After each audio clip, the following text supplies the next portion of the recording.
Hi, I'm Christina Trauthwein, VP of Content and Partnerships at Hotel Business. And right now I'm here with Afshin Kateb, and he's the CFO and Head of Hospitality for Palladius Capital Management. Welcome. Thank you. Great to be here.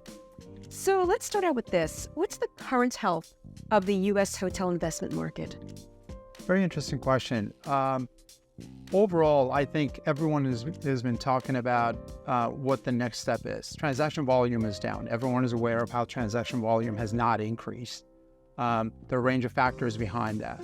And I would say that health depends on the city. You can't, unlike GFC, where the overall health was impacted by the national element, overall economy dragging the entire industry down.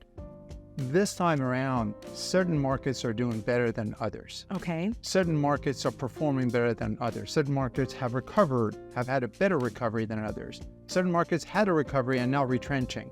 So it's a bit of an eclectic pack here, if you will.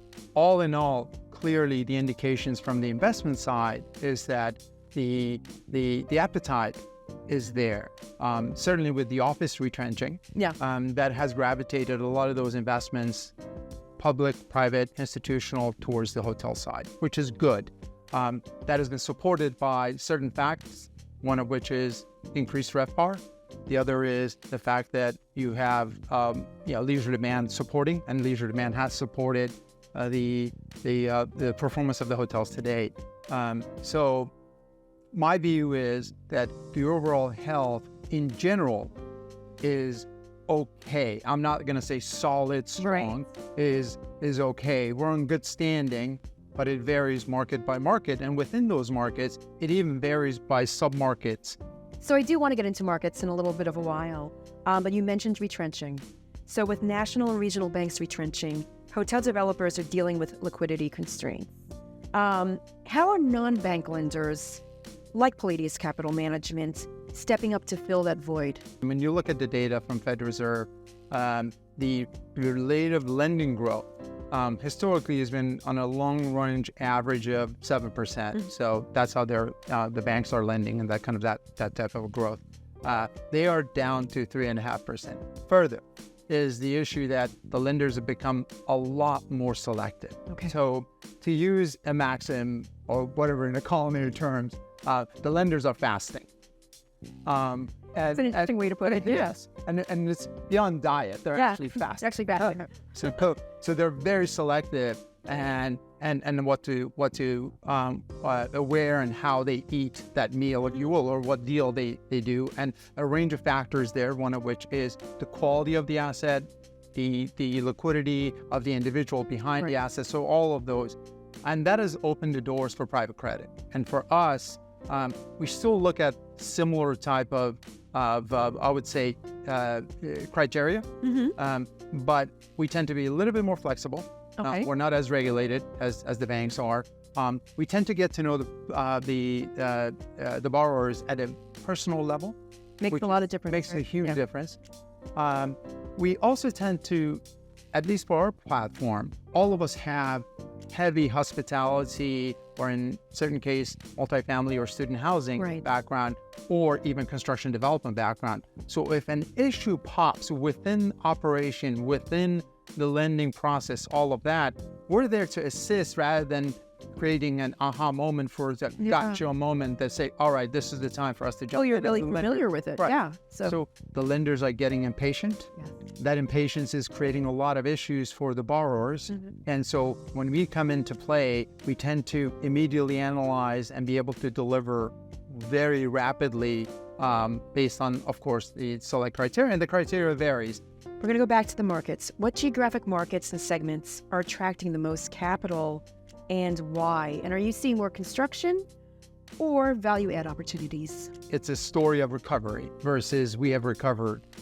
So markets vary. Within markets, sub-markets vary. Let's take, for example, LA. LA, beach, Santa Monica, exceptionally well. Beverly Hills doing exceptionally well, whereas downtown LA is still struggling. So you have pockets within those markets. that are continuing to recover. In many instances, corporate demand has somewhat vanished. So what markets are doing okay? Take a look at some of the what I call meeting destination markets. Right. Vegas being one, or Orlando. parts of, exactly, Orlando, parts of Arizona. So some of these markets where they are getting corporate and demand back, the group demand back, that group demand is now beginning. And when you look at Amex has an annual report that puts out on group, and basically now people are coming back to meet. They want to exchange ideas. They want to get together. And that has created the kind of a unique opportunity for some of the resorts that have the capacity to reach out beyond just the leisure, to reach out to the corporate group demand to bring them in. So that recovery has been good.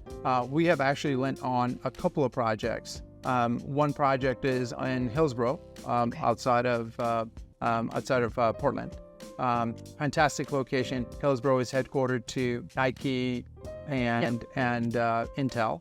So it's a choice brand with a great sponsor, and we believed in the fundamentals of the city, and that was more of a what I call a select serve hotel. Right. So from an efficiency standpoint, had a good story behind it. We've also done a couple of deals, most recently on a construction front in what I would say tertiary markets. Waco, Texas being one of them. Again, with good demand fundamentals, with choice. They've been a fantastic partner to us in the process. Great people, very smart about one of their burgeoning brands.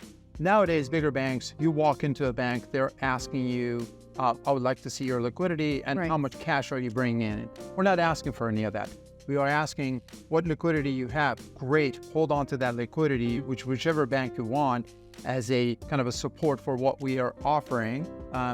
But we want to build a relationship with you to be with the right developer or with the right sponsor to be able to execute on a range of other products on a going forward basis, because in our view, the overall market is not going to immediately change. In our view, that the rates are not going to immediately go down unless something exogenous happens, right? Okay, so let's talk a little bit about the economy, and especially going into 2024. What's your outlook on the year ahead, and do you expect more transaction volume? 23 was a good story, has been a good story. There's been some slowdown on the leisure demand. That leisure demand slowdown, we'll see whether it's going to continue through holidays or not. If the average consumer is going to continue to spend and they're via the credit cards or personal spending or whatever it is, disposable income, I think 23 is going to end as a great year. And that's going to create very good fundamentals for 23 with a look back in 24 for those that are looking at acquiring assets.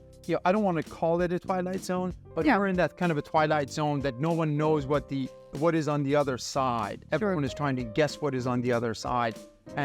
But I don't believe, at least as it stands today, based on the economic facts that we have, I don't believe that we're going to have a very harsh landing unless the Fed does something very strong, multiple raises, a few other factors, some exogenous factors, and then all of a sudden that's created the perfect storm. I would view next year as this transitional year where everyone is very cautious about spending, and we also have some other factors that are impacting, which is of course labor, insurance. That is hitting many of the borrowers and sponsors. So a range of other factors.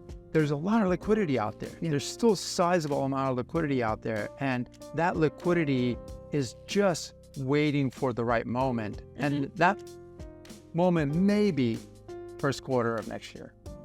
We're going to end on that note. This is a nice positive one. Very good. All right. Thank you so much for your time. It was a pleasure. Enjoyed it. Thank you.